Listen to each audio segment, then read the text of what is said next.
camera here. Yep. All right, hi, this is Korean Integra. We are here at the Messiah Conference here. It is Saturday, and we are done actually playing. And He's done. I'm I got done. 2 sets He tonight. still has a couple of other sets to do. So his muscles, I gotta see these muscles here, guys. Gotta close it out tonight. We'll Yep. close it out tonight. This is my friend Josh. Now, I can't pronounce his last name, so I'm gonna let him do it. It's Itescu. It's a It's Romanian Itescu. last name. Yep. Itescu. Itescu. Say that about 50 times fast, you know. Yep. So I just met him yesterday, I think, and we talked a little bit about drums, and so I just wanted him to give me an opportunity to share his experience in drumming and everything. So just go for it, man. Just tell everybody how you got started and you know where you are, the bands you played in, and you know any instructions that you can give young drummers and up-and-coming drummers. So have at it. Yeah, man. Yeah, man. It's been a journey, and that's really what drumming is. Music in general, you know, just a lifelong passion. And so it kind of started out with my parents. They started me with piano lessons at a young age, and then once I reached maybe age 7, they saw I was really fidgety, tapping all the time and everything. So Playing on the trash cans. but you know, they allowed me to choose what instrument I wanted to do, and I said drums. You know, had to do it. So started lessons, you know, taking drum lessons at around age 8, and took lessons for maybe 10 years, all through high school. Okay. Loved it. You know, was getting into the snare drum stuff, and so that was all good. And then I was playing in worship bands a lot. So I went to a Messianic congregation as well, growing up, Beth Yeshua in Philadelphia. So they He's have from Philly. Yep. He's a homegrown guy. Yeah, man, go Eagles. I know they won a Super Bowl. Yeah. Oh, that was awesome. I hate New England, man. I'm sorry, you guys. But Right. We'll edit that part out. No, we won't. I'm a Packer guy, but okay. So I grew up playing at that congregation, and they have a really good culture of music there, and it's really prophetic, open and free.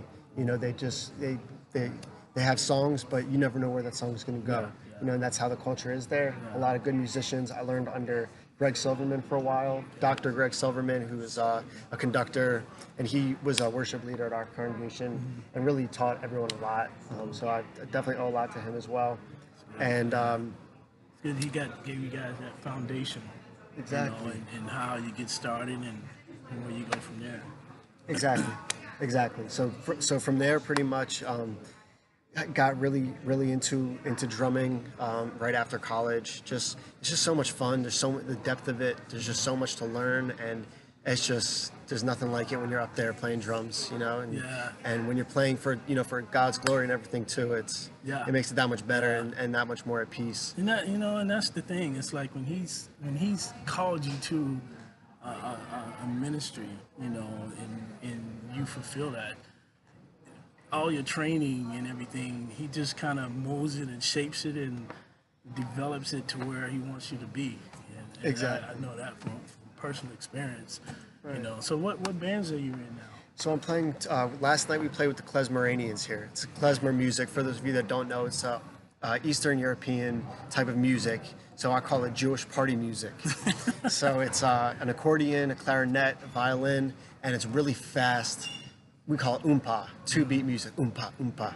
So we do a lot of that. So I play in that band, and that band really allows for a lot of creativity too. Yeah. You know, we get into a lot of different, you know, klezmer fusion too. We'll add in, you know, some funk, or we'll add in some rock or jazz or you know, bluegrass type of sounds to it. And so that's a really fun band to play in. Been playing in that band for probably 6-7 years now. Okay. So we go, you know, we probably tour once a year. Overseas, just once. Where do you guys go overseas? So we've been to Mexico City, been to Kiev. We're going back to Mexico City actually, and then potentially Cuba. So it's through the Jewish Voice Ministries outreach. So it's a great program. Are you guys well known in these parts of the world? We're what'd you say? Well known. Well, no. By the end. By the end, we were. Okay. There were like you were saying, like the acceptance was amazing. Like everyone loved it. Everyone got really into it, and they really respected the musicians. So we were talking about that earlier, and that was really great. It does seem like, you know, when you go you know, overseas, it just seems more respect Yeah. with, you know, American musicians overseas. And I don't know why that is. And they respect the music too, more so, Yeah, not just the yeah. musicians, but they're really focused on the music and they Yeah. really pay attention. Rather, you know, in the U.S., a lot of times it seems like it's just background Yeah. music at this point. You play and Yeah. everyone is just still Like, talking. okay, So everybody's back there in the back with their hands folded. You know, exactly, exactly. they actually focus and oh wow, that was cool. You know, yeah. And then another band I'm involved with is Nate Benjamin. That's actually my brother. He's a singer-songwriter, messianic worship leader. So we got a family vibe going on. Definitely, It's great. definitely. I've been playing with him my whole life now, so Yeah. that's nice to have. You know, I can usually tell where he's going. Yeah. I can follow him pretty well at this point, Okay. so it's nice. And he's into the modern type of worship sound, which is great. He uses a lot of pads. He has his laptop set up and Yeah, everything, yeah. and MIDI keyboards and Yeah. everything. So he's got some cool sounds and a good overall band that we've been working with, Okay. and we're playing tonight. So Okay, yeah, should yeah. be good. So that should be up as well. Yeah. So We'll be here definitely for check that out. You know, now when you record, do you work with a click track? What's your recording process like? How do you go through your routine, or how do you do pre-production work, and then you go into the studio? How does that work? So it's pretty free. It's not. We didn't do any demos. We Yeah. pretty much go in there because we already been playing the songs. Yeah, So once we got a song that's going pretty well, and it's ready, well, we play with the click track. Nate's definitely big on the click track. Mm-hmm. Like, he's just like, he wants the sound to be great. He wants it to be excellent. So he sees what are the biggest, like Bethel, what's Hillsong doing, Yeah, and then he kind of tries to go from there and sing. So they're all using click tracks Okay. and things like that. So we definitely play live with the click, and we also record with the click. Yeah. And then it's pretty much just, we have our sequence, we go through it. Obviously it's a different process playing live and then in recording. So it's like we'll know exactly what we're doing. Yeah. Have the breakdown of it and then just go for it. It's pretty not too strict. Yeah. I was just thinking because sometimes it can be kind of hard because you're listening to what's being played on stage as well as what's the click in your ear. Yeah. And plus you whatever you're getting from the music in your ear as well as the click. So you have to be. It's a good discipline. Absolutely. You got to be really disciplined to listen to the click and listen to what you're playing and focus at the same time, especially in that style of music Yeah. where you have a lot of different time signatures and a lot of different beats that you combine with. Yeah. So It's like, you got to internalize the click. Yeah. You got to get it to a point where you just start to feel the click, and then you can. That's the best when you could kind of it's there, but you're not thinking about it. Yeah. You're just right Yeah, there you're playing just it, playing it, and yeah. you're connecting, with the Lord, and you're also Yeah. connecting with the crowd and everything, Exactly. and it's just a great experience playing worship. Like, when you do clicks, do you put both in your ear or do you leave one out? Because I know like some drummers or even just musicians in general, they want to hear the live sound, Yeah. rather than hearing everything in their ears. So in case somebody misses something, Right, to kind of stay present with what's going on Yeah. with the live sound. You know what? I'll do that sometimes, but for the most part, I keep both ears in because I don't want to lose that click as much as I say. Yeah. I want to internalize it. So a lot of times I do have to, consciously be like, all right, I'm on the click. Yeah. All right, I'm not. You know what I mean? Yeah. So I usually keep both ears in, and also just drums are very loud Yeah. too, so it kind of provides some some Ear coverage on my protection, I ears. know. Yeah. Yeah. So what kind of drum set you have at home? I know this is not your kit specifically. Yeah. But what kind of kit do you have at home? Here we got the Yamaha. Yeah, this is the Yamaha stage, kit. the stage recording, Yeah. stage custom. Yeah, I got a Sonar kit at home. Okay. The Sonar Safari. So it's kind of like a cocktail kit. It's a nice Yeah. little small. I've been working on my jazz chops, so it's a nice small 16-inch bass drum. Okay, yeah, just yeah. one rack tom, one floor tom. Yeah. And I got brass snare drum, and that works really well for my klezmer sound. We have a lot of brass instruments, trumpet and clarinet, and so it really has a nice pop, a nice sound to it. So I recently started using the brass, and I would definitely recommend it for those articulate styles. Yeah. Now, what kind of sticks do you use? I've been going through trying to figure out what my Yeah. perfect stick is, Yeah. but right now I'm using the Regal Tip 5As, and the extra long ones. Yeah, So yeah. I use the extra long ones if I'm playing like a stage, like a bigger room like this. Yeah, And it yeah. kind of allows you to have a louder sound, sit back a Yeah. little bit. You don't have to play as hard. Yeah, Yeah, which, yeah. so, but, and then if I'm not, if I'm playing a smaller room, I may use just the normal Regal Tip 5As right now. So, Okay, yeah. Now, how important is it to do you read music? Do you teach music? Is it, or you play by ear? How does that work? Or do you chart out your notations as you're creating your beats? sometimes, Yeah. sometimes when I'm trying to, it's transcribing. So I think transcribing is key. So if I'm learning a beat, and if I figure it out, I'll try to transcribe it as well, and that kind of builds another layer in my brain of understanding and internalizing that beat. So I like to transcribe. I also like to play by feel. Yeah, Some yeah. things you just can't transcribe, Yeah, you know? yeah. You just have to just lay in the pocket. Exactly. Go from there. Stay loose, Yeah. loose in the left hand. Yeah. Something I try to remind myself is just let the sticks do the work for Yeah, you. yeah. You don't have to do all the work. Let the sticks Exactly. rebound and everything. Yeah. So definitely. So I think reading is I do my fair share of reading. Yeah. I do my fair share, like I was saying earlier, with the snare drum. Started with the snare drum and Rudiments. learning the different rates. 16th notes and 8th notes and quarter notes, and knowing understanding how to also transition from one to another. If you're going to play a triplet fill but go back to an 8th note groove, like having that be just feel good, having that go over the click well. Yeah. So that's practicing that stuff and understanding the values of the notes really helps me in providing that consistent sound that the band all wants.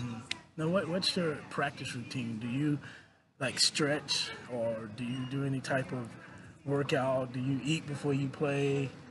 Because I know these type of routines. Some drummers, I don't like to eat. I want to, I eat after the gig, and Right. they may stretch or something. Yeah. What's your routine? So a few things there. So it's different if it's before a gig or if I'm just practicing. So I totally understand the not eating thing before a gig because that's not what my focus is on. I'm usually just focused on mentally preparing for the gig, or I just don't want to eat until after. I don't want to be heavy on stage. I want to just be feeling good. Yeah. Practicing is a different story because I want to have all the energy I can. I want to have the longest practice session I'm capable of. So if I don't eat, then my stomach starts to get hungry, and it's harder for me to have a longer session. Yeah.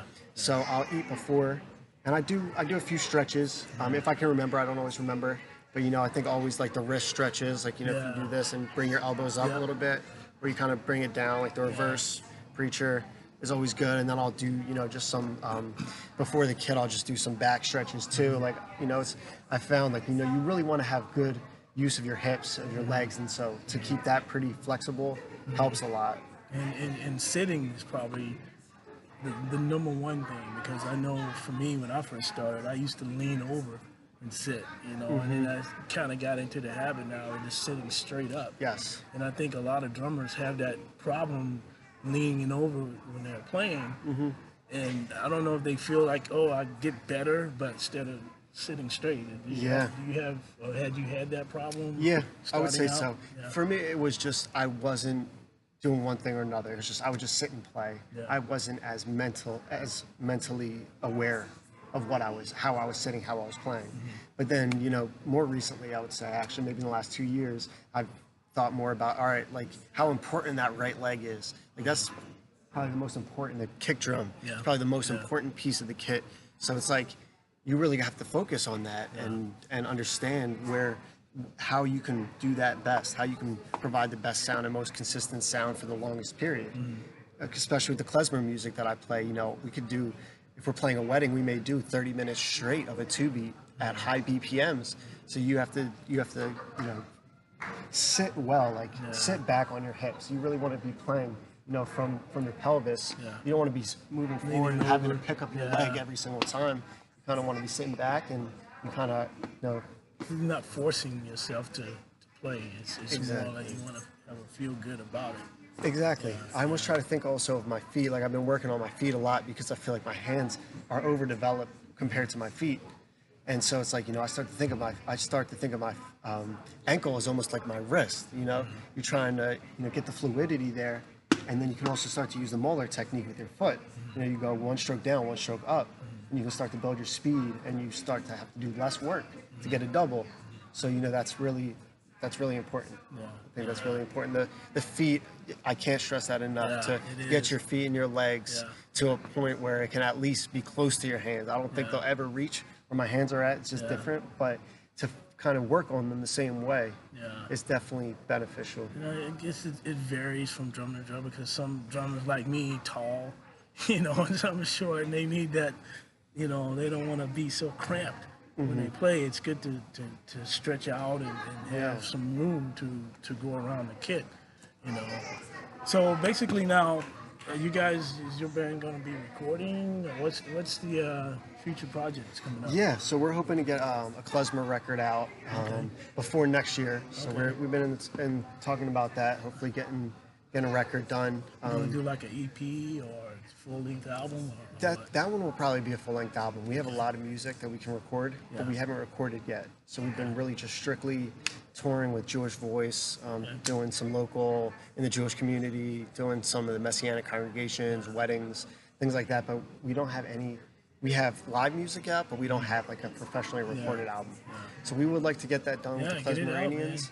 And we actually may try to record here at Messiah College next year. So they have a nice studio that they recently built here. So we're talking about maybe getting recording done here and kind of also doing a session with all the musicians that come in. You know, a lot of people come to this conference. You know, he interviewed Gabby from McKedam the other day. So it's like, you know, you get some of those musicians, you come together, and you just go in there, like I was saying, not too strict. You just create, record, and then that's how they did it back in the day, man. Like, you know, you just get in there and you make things happen. And so definitely be on the lookout for the Klezmeranians. And then with Nate Benjamin, that's more up in the air right now. So we still, you know, we're playing tonight. We play worship a lot at Beth Yeshua. So that's more of a church. Yeah, exactly. But I could definitely see an album coming out. I have a home studio, so, you know, when we just play, you know, to get some of that recorded, to get some of that, just the more impromptu worship sessions, because that's really powerful stuff when the Spirit falls, and to get that, you know, recorded and out to people, I think would be effective.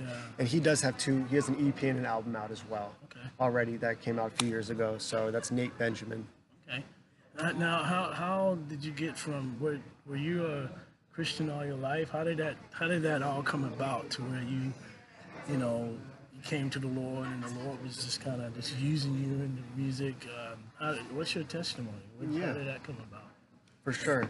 So I was born into a Messianic Jewish family, and I was we went to church and to synagogue growing up.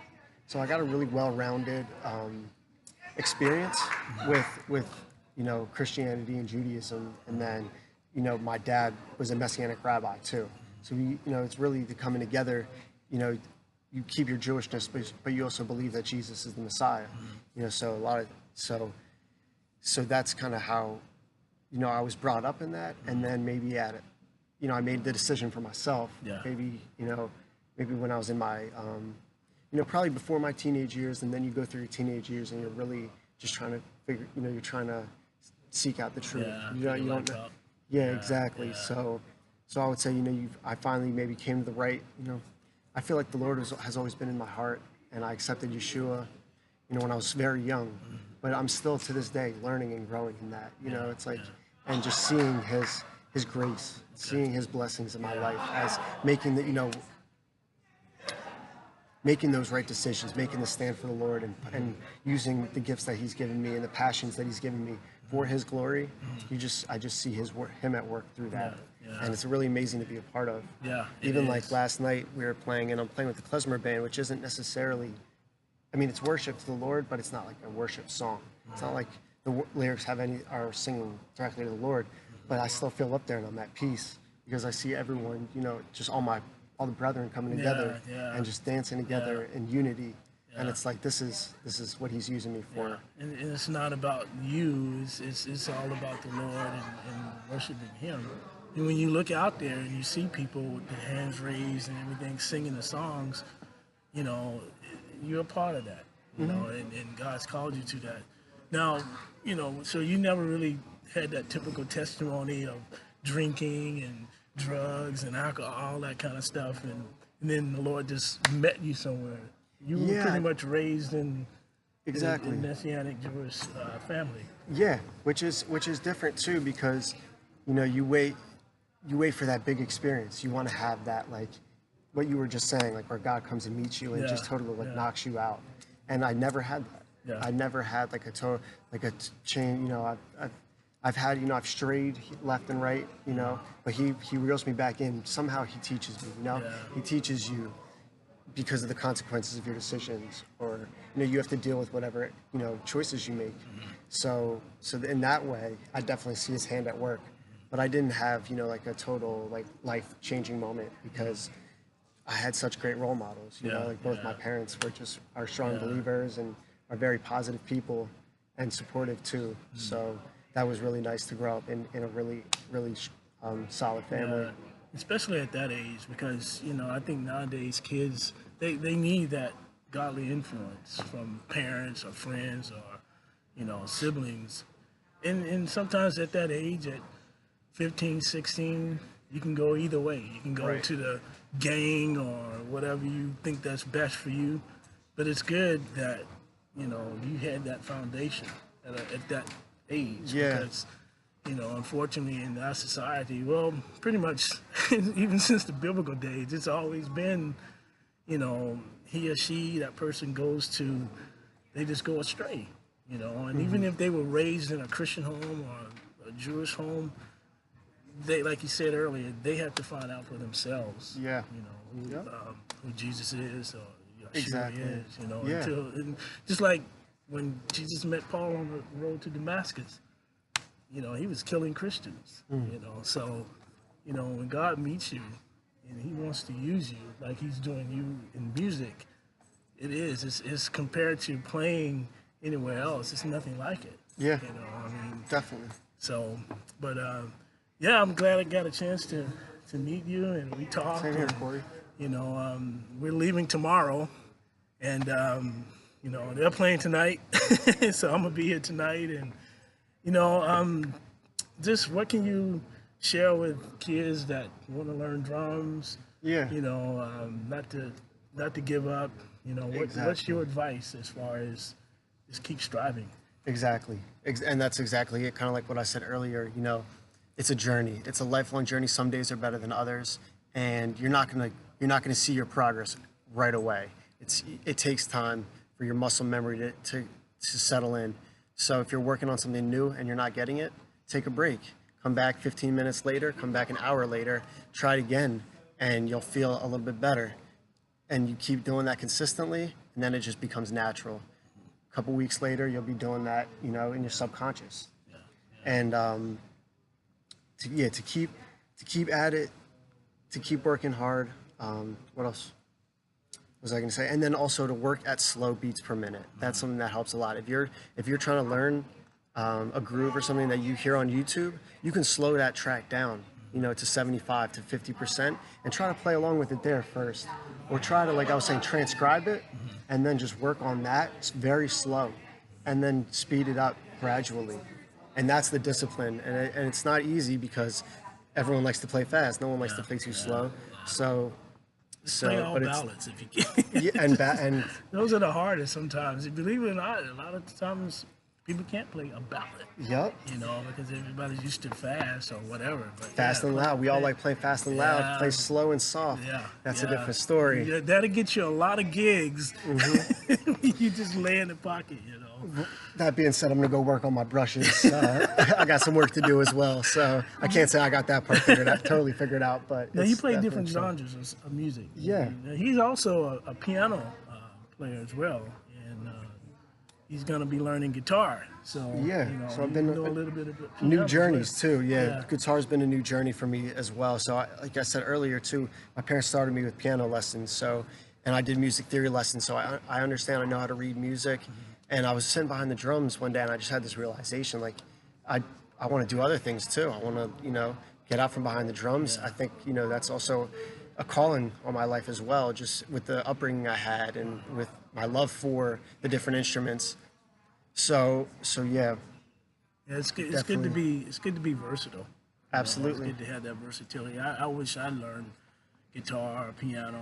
I started out playing the trumpet, but It's never too late, man. yeah, Day I by don't know. day, exactly. You see, every time you invest time in your instrument, whether you feel it or not, it's going someplace. And that's something I remind myself constantly, that it's like none of it goes to waste. No matter what you're practicing, you are getting better.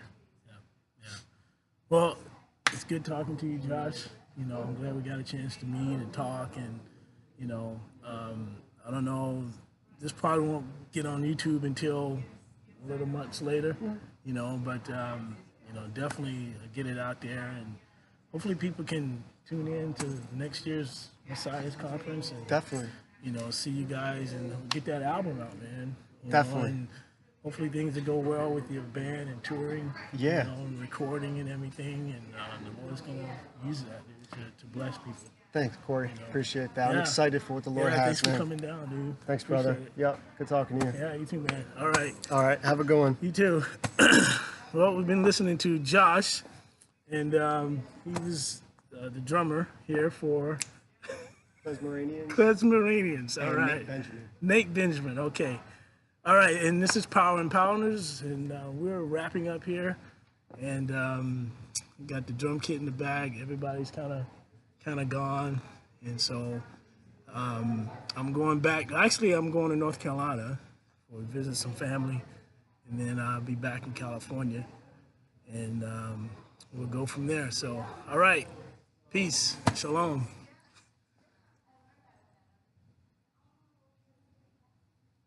What do you think?